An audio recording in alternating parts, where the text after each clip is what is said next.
80% of millionaires are self-made. The majority of the world's wealthiest individuals weren't born into their wealth. They created it.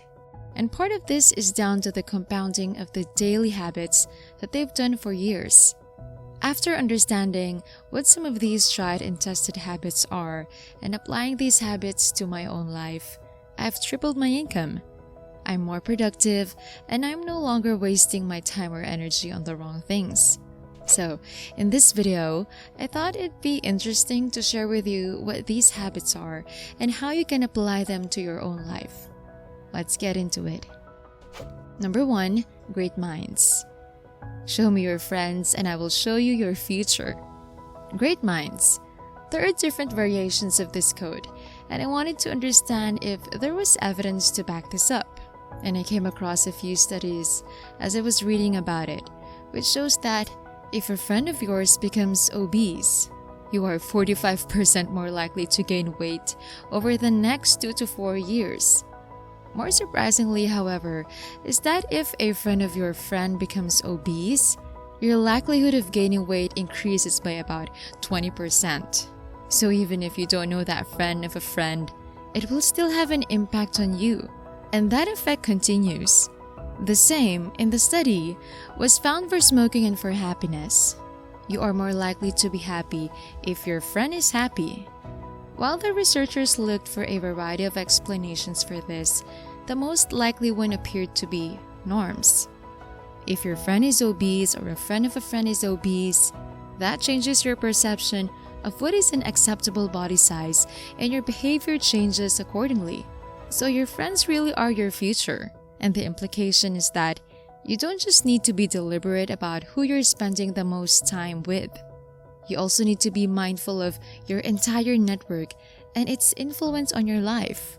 If you're interested in reading about it yourself, we'll have one of the articles linked below. Number 2, push yourself out of your comfort zone regularly.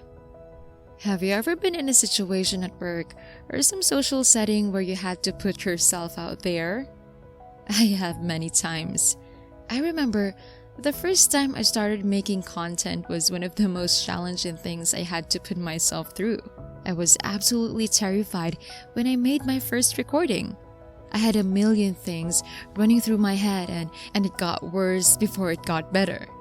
And it's interesting that no matter what it is, whether it's a new venture you're starting, a new role or lead position of a task at work, or just striving for more in your current task, there are always people around you that will laugh, make light, or pour out negativity about what you're doing.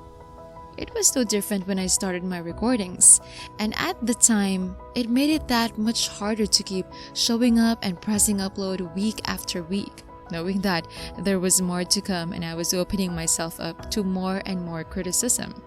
And I eventually got to a point where I asked myself, do I just stop here or do I ride it out? And I've learned that to get anywhere in life, you've got to brace yourself for awkward situations, uncomfortable moments, and embarrassment. You're going to be judged anyway. And had I stopped myself at that point, my life would be completely different today. Not just in the things the people around me are able to see, but also internally, the things people aren't able to see easily. If you stick to your comfort zone and don't challenge yourself, even when you have every reason to stop, you won't ever know what you're capable of, and you'll be letting go of what could potentially be waiting for you on the other side. Next, we have don't buy into FOMO. This one that requires the most willpower and discipline, but if you apply it, it will pay off. We're constantly surrounded by images of our friends going out all the time, going on their next big holiday, buying a new car, living their best life. And the constant pressure of these messages will make you feel that if you're not doing it, you're missing out.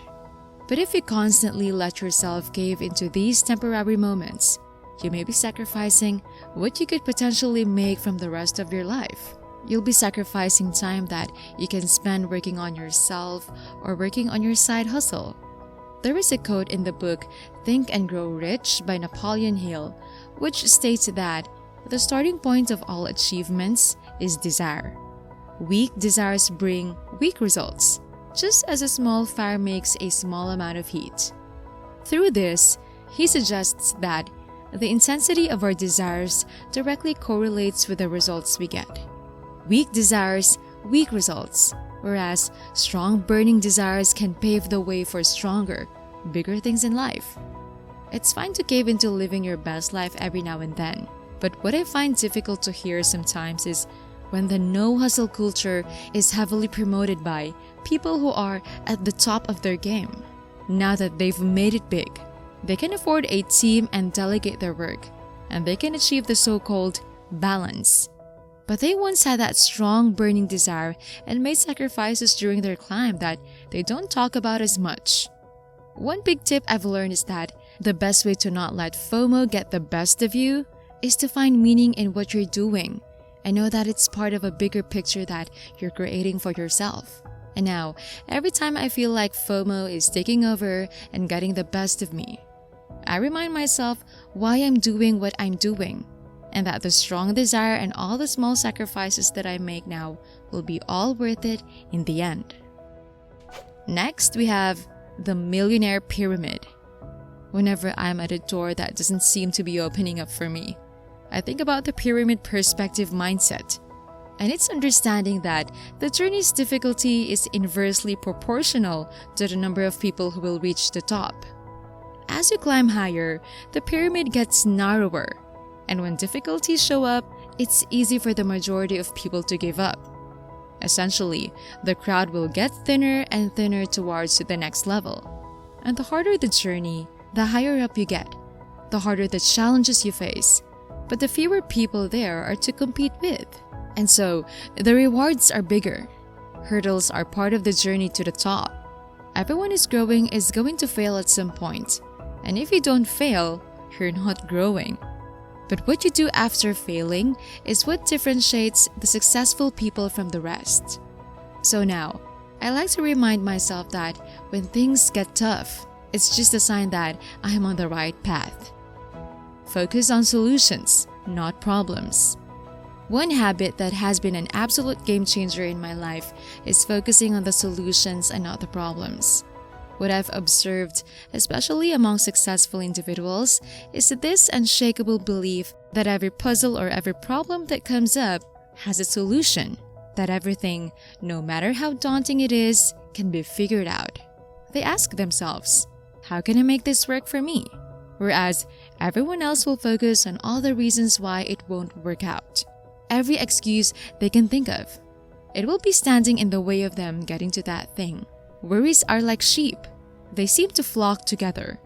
When you start thinking about a problem, it quickly compels into another problem, and before you know it, you're overwhelmed with the potential for problems. So instead of playing the what-if game to think about all the additional problems that one problem can cause, play it instead to think about the solutions. However serious your worries or your problems may seem, and even if they do keep you up at night, if you really analyze them, you'll find that every single problem has a solution. Have a think day. This is one that I've been doing very recently, and it's helped me overcome any mental blocks that I have and makes me mindful and makes me sure that I'm heading in the right direction.